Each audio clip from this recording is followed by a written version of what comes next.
राम राम प्यारे साथियों। मैं राहुल जांगड़ा आप सभी का आपके प्यारे से प्लेटफॉर्म पर हार्दिक स्वागत करता हूं बच्चों। तो जैसे ही आप सभी को पता होगा बच्चों कि आज हमने CET 2024 का जो free of cost batch launch कर दिया है यूट्यूब पर। तो डेली इसकी 4 से 5 क्लासेज होगी बच्चों। और इसकी एक अलग सेपरेट वीडियो बनाई है मैंने, कौन सी क्लासेज किस टाइम होगी और कौन सा टीचर पढ़ाएगा। तो मैं राहुल जांगड़ा बच्चों आपको मैथ और रीजनिंग पढ़ाऊंगा। सबसे पहले हमारी मैथ की क्लासेस रहेंगी। मैथ की क्लासेस कंप्लीट होने के बाद, मतलब कंप्लीट मैथ होने के बाद फिर हम रीजनिंग स्टार्ट करेंगे, क्योंकि एग्ज़ाम में अभी टाइम पड़ा है, 4 से 5 महीने लगभग एग्ज़ाम में पड़े हैं अभी। तो डेली हमको क्लासेस अटेंड करनी है बच्चों, और लगभग 2 से ढाई महीने में हम कंप्लीट मैथ बिल्कुल बेसिक से लेके बिल्कुल एडवांस लेवल तक का मैथ है जो हम वो कंप्लीट कर लेंगे अपनी क्लासेस में बच्चों। और हमारा जो मेन फोकस रहेगा बच्चों वो रहेगा CET 2024 पर। बट जो मेरी क्लासेस रहेंगी मैथ की, वो जो भी बच्चे जो CET की तैयारी कर रहे हैं या हरियाणा के या अदर किसी एग्ज़ाम की, या फिर SSC GD की, SSC CGL CGL CHSL CPO, या फिर रेलवे में जो भी ALP की वैकेंसी निकली है, हरियाणा पुलिस की है, मतलब जिस भी एग्ज़ाम में मैथ आता है ना, उसके लिए मेरी क्लासेस रहेंगी बच्चों। आप मेरी जो मैथ की क्लासेस रहेंगी वो अटेंड करके कोई मर्जी एग्ज़ाम दे लेना। पूरे इंडिया में CGL लेवल तक का कोई भी एग्ज़ाम दे लेना, आपको एक भी क्वेश्चन इससे क्लासेस से बाहर नहीं मिलेगा बच्चों। ये मेरी गारंटी है, ठीक है। बट आपको रेगुलर होना पड़ेगा, कंसिस्टेंट होना पड़ेगा, क्योंकि जो एक फेलियर बच्चा होता है और एक सक्सेसफुल बच्चा होता है उसमें बस एक ही डिफरेंस होता है। जो सक्सेसफुल बच्चा होगा, डेली जितनी मेरी क्लासेज होंगी 60 से 70 क्लासेज में हम मैथ को कंप्लीट कर लेंगे। वो सभी क्लासेज अटेंड करेगा, फिर बुक से अपना मतलब क्वेश्चन सोल्व करके देखेगा, फिर मॉक टेस्ट लगाएगा, प्रैक्टिस करेगा। बट जो जो फेलियर बच्चे होंगे वो 1-2 दिन तो मज़े में क्लास में आएंगे, भाई मतलब तैयारी कर रहे हैं, CET की नई नई तैयारी करने लगे हैं। 1-2 क्लासेज के बाद उनका मोरल डाउन हो जाएगा, फिर वो क्लासेज नहीं अटेंड करेंगे। बट आपको ये देखना सक्सेसफुल बनना है या फेलियर बनना आपको। अगर आपको सक्सेसफुल होना है, अपने माता पिता के लिए कुछ करना है, उनके उज्जवल भविष्य के लिए अपनी गरीबी दूर करनी है, तो बच्चों आपको डेली क्लासेस लेनी पड़ेंगी। डेली 4 से 6 घंटे स्टडी आपको करनी पड़ेगी, ठीक है बच्चों। तो यही है बच्चों, आज से हम मैथ स्टार्ट कर रहे हैं। सबसे पहले मैं एक जो सिलेबस अपना वो डिस्कस करूंगा बच्चों। और एक और बात बच्चों, जिसने आज जो स्कूल की बात है, 10th 12th करके आए हैं बच्चे अभी जो देखने लगे हैं, स्कूल में उन्होंने मैथ पढ़ा हो नहीं पढ़ा हो, समझ में आता हो या नहीं आता हो, ग्रेजुएशन में भी हैं जो बच्चे यहाँ भी तैयारी कर रहे हैं, किसी को पहले मैथ आता हो या नहीं आता हो, तो सबसे पहले तो यही बताओ किस किस को मैथ समझ में आता है और किस किस को मैथ में प्रॉब्लम आती है। फिर मैं अपनी कमिटमेंट दूंगा मैथ में, ठीक है बच्चों। तो सबसे पहले भाई जो मैथ है उसकी गारंटी मैं लेता हूँ। आप जितनी भी 60 से 70 क्लासेज होंगी कंप्लीट आप अटेंड करें, और एक भी क्वेश्चन बाहर नहीं आएगा इन क्लासेज से। एक मैं आपको बुक सजेस्ट करूंगा, डेली आपको प्रैक्टिस करनी है, या फिर मैं ही डेली क्वेश्चन दूंगा आपको। हर क्लासेज के बाद आपको वर्कशीट दूंगा, और वो क्वेश्चन आप सोल्व करने हैं। आप कमेंट बॉक्स में बता देना कोई बुक सजेस्ट करूं या फिर डेली वर्कशीट दूं, वो करोगे आप। तो ठीक है बच्चों, क्लास को स्टार्ट करते हैं। सबसे पहले मैं बता देता हूँ सिलेबस। सिलेबस क्या रहेगा हमारा मैथ का। तो सबसे जो फर्स्ट चैप्टर है बच्चों वो है परसेंटेज, प्रतिशत। उसके बाद है प्रॉफिट एंड लॉस, जिसको हिंदी में कहते हैं लाभ तथा हानि। एक और जो हमारी क्लासेस रहेंगी, हिंदी मीडियम और इंग्लिश मीडियम दोनों बच्चे इसको अटेंड कर सकेंगे, क्योंकि बाईलैंग्वेज हमारी क्लासेस रहेंगी हिंदी और इंग्लिश दोनों में। उसके बाद बच्चों जो थर्ड चैप्टर है वो डिस्काउंट, हिंदी में कहते हैं बट्टा। उसके बाद सिंपल इंटरेस्ट या फिर साधारण ब्याज। फिर फिफ्थ चैप्टर है बच्चों कंपाउंड इंटरेस्ट या फिर चक्रवर्ती ब्याज। तो ये 5 चैप्टर है, ये एक फर्स्ट ग्रुप हो गया, ग्रुप नंबर 1। ग्रुप नंबर 1 मतलब परसेंटेज से ही रिलेटेड है। ये जो हमारा परसेंटेज है फर्स्ट चैप्टर है, सबसे इम्पोर्टेंट कंप्लीट मैथ में सबसे इम्पोर्टेंट चैप्टर है बच्चों। अगर आपको परसेंटेज समझ आ गया तो ये चारों चैप्टर है वो भी क्लियर हो जाएंगे, इसमें आपको इतनी प्रॉब्लम नहीं आएगी। तो ये था परसेंटेज से रिलेटेड। उसके बाद आता है बच्चों रेशो एंड प्रपोर्शन, जिसके हिंदी में अनुपात तथा समानुपात कहते हैं। ठीक है बच्चों। उसके बाद है पार्टनरशिप, हिंदी में जिसको साझेदारी कहते हैं। फिर है मिक्सचर एंड एलिगेशन, हिंदी में मिश्रण। फिर टाइम एंड वर्क, समय तथा कार्य। एवरेज, औसत। 11वां चैप्टर है बच्चों पाइप एंड सिस्टम, पाइप तथा टंकी।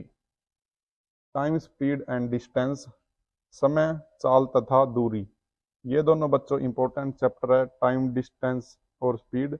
और एक है एवरेज, ये दोनों भी इस ग्रुप में सबसे इंपॉर्टेंट चैप्टर है। और एक परसेंटेज। मेन मेन 5-6 चैप्टर है, उन्हीं से ज़्यादा क्वेश्चन पूछे जाते हैं। बट ये नहीं हमको कि जो इम्पोर्टेंट है वही पढ़ना है, हम कंप्लीट करेंगे मैथ में। इन क्लासेस के बाद अगर मतलब जैसे सीईटी है 15 नंबर का मैथ आता है, तो 15 में से 14 भी नहीं, 15 के 15 नंबर आने चाहिए मैथ में आपके। ठीक है बच्चों। उसके बाद बोट एंड स्ट्रीम, नाव तथा धारा। फिर है हमारा जो 14th चैप्टर है वो है नंबर सिस्टम, संख्या पद्धति। जो 15th चैप्टर है बच्चों वो है सिंप्लीफिकेशन, सरलीकरण। फिर है सर्च एंड इंडिसेस। फिर एलसीएम एंड एचसीएफ। फिर मेंसुरेशन, क्षेत्रमिति। फिर डाटा इंटरप्रिटेशन, डीआई जिसको कहते हैं। एसएससी जीडी के लिए इंपॉर्टेंट चैप्टर है बच्चों, काफी क्वेश्चन है जो डीआई से पूछे जाते हैं।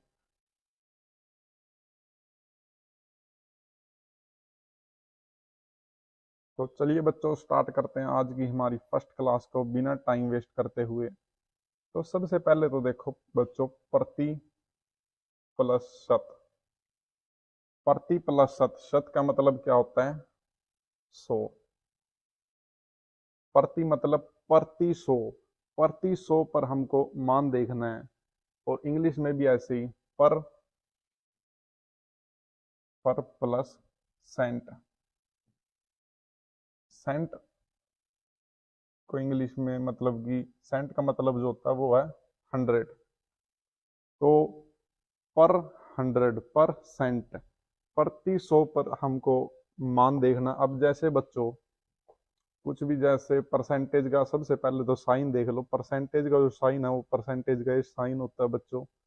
उसके बाद अगर किसी भी संख्या के साथ या किसी भी चीज के साथ परसेंटेज लग जाए तो मतलब कि इसका मतलब होता है उसके बटे में 100। ये समझ में आया बच्चों? तो मतलब किसी भी चीज के साथ परसेंटेज लग गया तो उसके बटे में हो गया 100। जैसे आप हो, आपके साथ परसेंटेज लग गया, इसको फ्रैक्शन में चेंज करोगे तो आपके बटे में 100। ऐसे ही किसी भी चीज के साथ परसेंटेज लग गया तो अगर उसको फ्रैक्शन में चेंज करेंगे तो उसके साथ उसके बटे में आ जाएगा 100। अब ये देखो 10 है, 10 के साथ परसेंट लग गया। अब इसको फ्रैक्शन में बदलेंगे तो 10 के बटे में या इंग्लिश में जिसको बाय कहते हैं तो उसके बाय में आ जाएगा 100। इससे ये कट गया, बच गया 1/10। तो मतलब 10% की जो फ्रैक्शन में वैल्यू होगी वो होगी 1/10। अब एक और चीज देखनी है बच्चों, ये जो इस साइड का ये होती है इसको कहते हैं हम परसेंटेज, परसेंटेज। और जो ये इस साइड वाली ये होती है इसको कहते हैं फ्रैक्शन।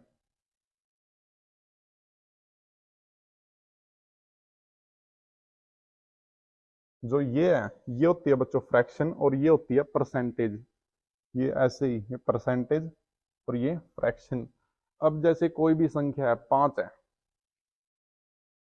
ये खाली 5 नहीं है, इसके मतलब ये नीचे 1 लगा हुआ है। मतलब कोई भी संख्या है, उसके जो नीचे मतलब डिनोमिनेटर होता है वो 1 होता है अगर कुछ भी नहीं दिया गया हुआ है तो। अब नेक्स्ट बताता हूं मैं आपको, अब इसमें आपको और ज्यादा क्लियर हो जाएगा। प्रतिशत से भिन्न में बदलना, मतलब कि जो फ्रैक्शन है उसको हिंदी में भिन्न कहते हैं। जैसे 20 है, 20%, ये क्या हो गया, परसेंट। इसको बदलना किस में है, भिन्न में, भिन्न।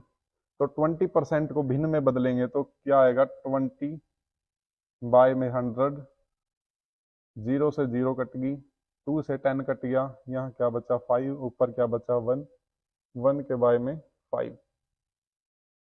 तो कई बच्चे होंगे बच्चों आज की क्लास में थोड़ा बोर होंगे, बट हमको जो लेवल लेके चलना है बिल्कुल बेसिक लेवल से, जिस बच्चे ने आज तैयारी स्टार्ट की है वहां से लेकर बिल्कुल एडवांस लेवल तक की हमको तैयारी करानी है बच्चों। तो बिल्कुल बेसिक बेसिक सभी चीजें आपको कराते चलेंगे हम। अब देखो नेक्स्ट बता देता हूँ।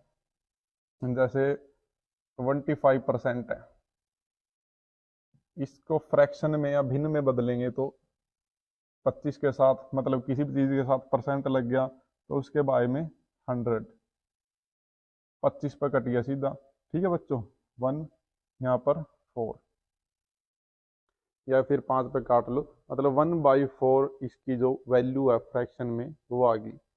तो ये तो बच्चों आपको समझ में आ गया होगा, प्रतिशत से भिन्न में बदलना ऐसे बदला जाता है। एक और समझा देता हूँ, 50%, इसको भिन्न में बदलना है तो इसके नीचे 100, 0 से 0, 1, 2, तो 1/2 है जो इसको फ्रैक्शन में बदल के इसका आंसर आएगा बच्चों। तो ये चीज आप जो फर्स्ट स्टेप है परसेंटेज का वो आप समझ गए होंगे।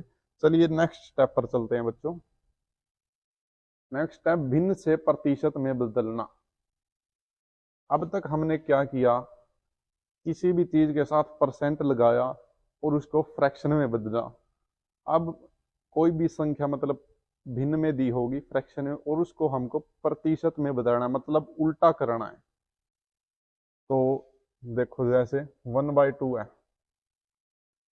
इसको ये हो गया भिन्न, इसको अब हमें परसेंटेज में बदलना है, प्रतिशत में। तो कैसे बदलेंगे, उसमें तो हमने डिवाइड किया था 100 से, बट इसमें करेंगे मल्टीप्लाई। जब प्रतिशत में बदलेंगे तो मल्टीप्लाई, और जब भिन्न में बदलेंगे तो डिवाइड 100 से। अब जैसे 1/2 है, इसको 100 से मल्टीप्लाई कर देंगे बच्चों, 100 से मल्टीप्लाई करेंगे, आ गया 50। तो क्या आएगा, 50%। ये जो बच्चों इसका राइट आंसर होगा, ठीक है बच्चों। अब ऐसे ही देखो नेक्स्ट है 1/3, इसको बदलना है परसेंटेज में। अब 1/3 इंटू 100, इसको काटेंगे तो आएगा 33.33%। तो ऐसे बच्चों भिन्न से प्रतिशत में बदला जाता है। एक दो और एग्जांपल दे देता हूँ आपको, जो नए बच्चे हैं उनको थोड़ा और जो क्लियर हो जाएगा। अब जैसे 1/8, 1/8 को परसेंटेज में बदलेंगे तो मल्टीप्लाई में क्या, 100 और 50। अब फिर 2 से काटेंगे, 2, यहाँ पर 25।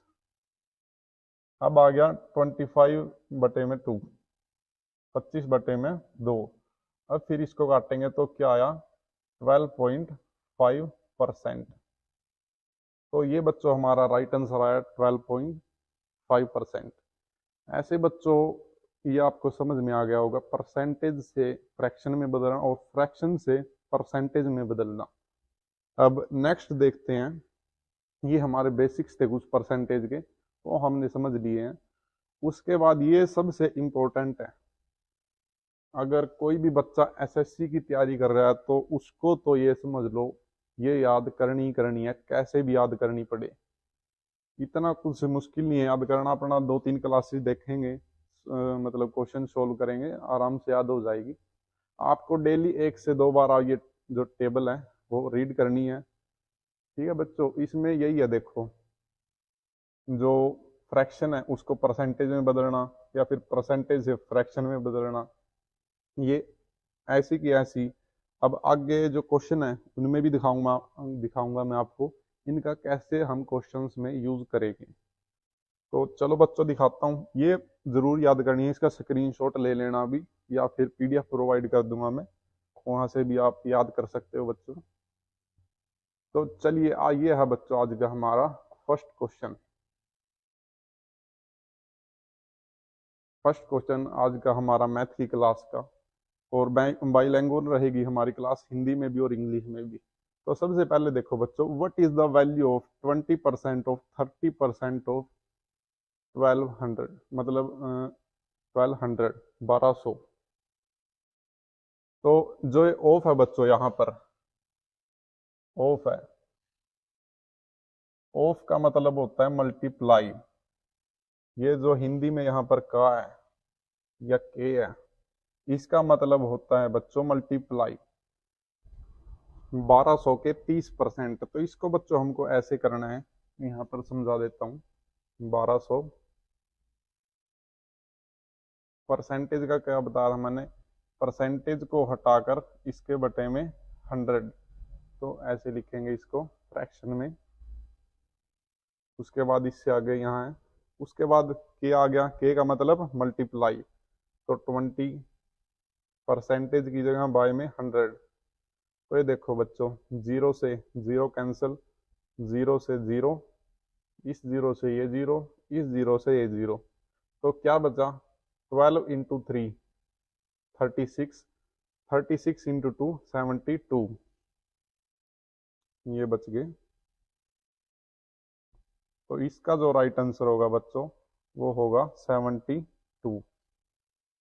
देखा बच्चों, अगर आप पहले क्वेश्चन देखते, इसमें तो इतनी परसेंटेज है, इतना मुश्किल है, कैसे करते।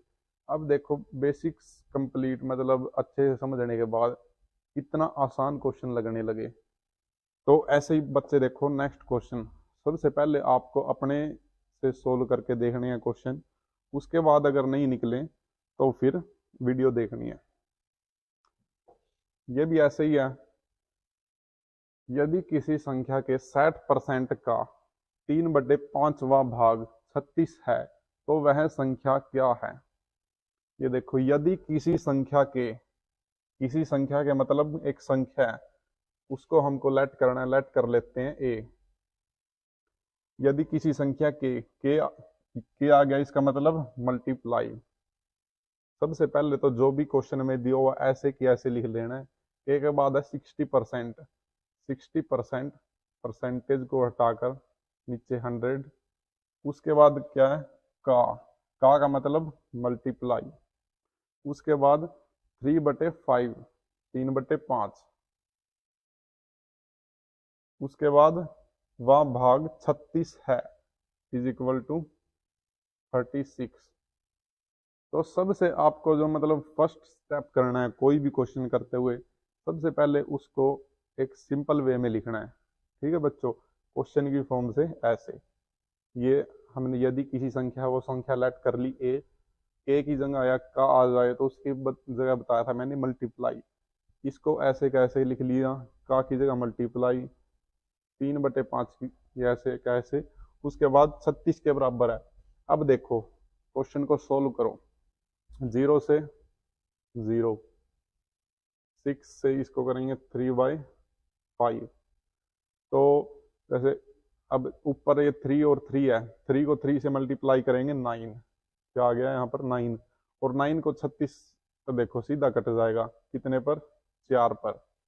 अब क्या बचा, अब नीचे ये दोनों इनको मल्टीप्लाई कर दो, 5 इंटू 5 25, 25, और यहाँ पर क्या बचा था 4। तो अब नीचे देखो डिवाइड में बच्चों उस साइड जाएंगे तो मल्टीप्लाई में हो जाएंगे, तो 25 इंटू 4, ए की वैल्यू है जो हमारी आ चुकी है बच्चों 25 चौक 100। तो 100 जो बच्चों इसका राइट आंसर होगा।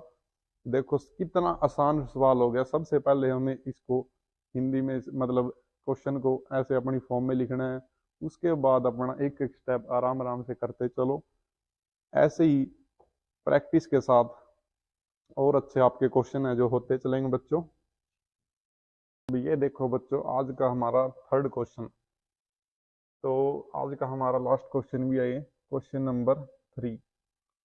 If 35% of x is equal to 42.5% of 700. Then what is the value of x?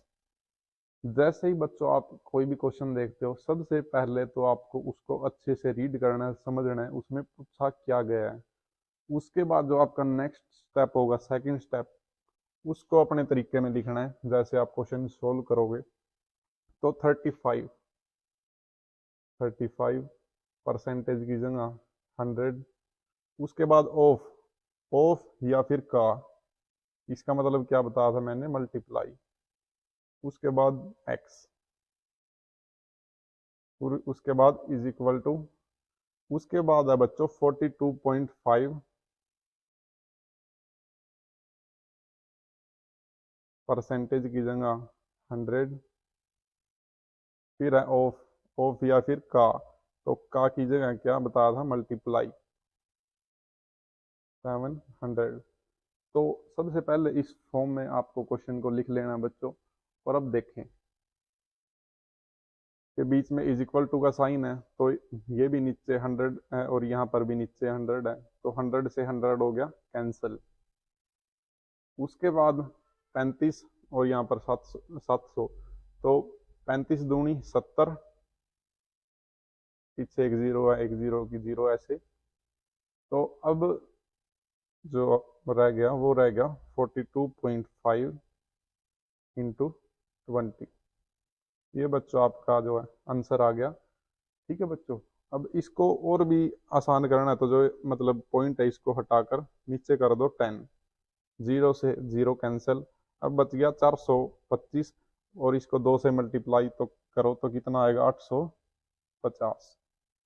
तो ये है बच्चों जो आपका वो है राइट आंसर। ये देखो कितने आसान तरीके से मतलब आपको समझ में आ गया। सबसे पहले क्वेश्चन को अच्छे से रीड करना है, उसमें क्वेश्चन में पूछा क्या गया है, उसके बाद जैसे मैंने बताया ऐसे की ऐसे लिख देना है, जैसे आप क्वेश्चन करोगे उस फॉर्म में। उसके बाद जो कटे काट दो, जो नहीं कटता उसको मल्टीप्लाई कर दो। बिल्कुल आसान वे में ऐसे आपको सभी क्वेश्चन करने हैं। और एक बिल्कुल बेसिक क्लास थी परसेंटेज की। नेक्स्ट क्लास में बच्चों हम मतलब एक एक क्लास में थोड़ा थोड़ा लेवल अप करते जाएंगे। और परसेंटेज की जो 8 से 9 क्लासेज होगी, क्योंकि सबसे इम्पोर्टेंट जिसको नींव कहते हैं मैथ की वो है परसेंटेज।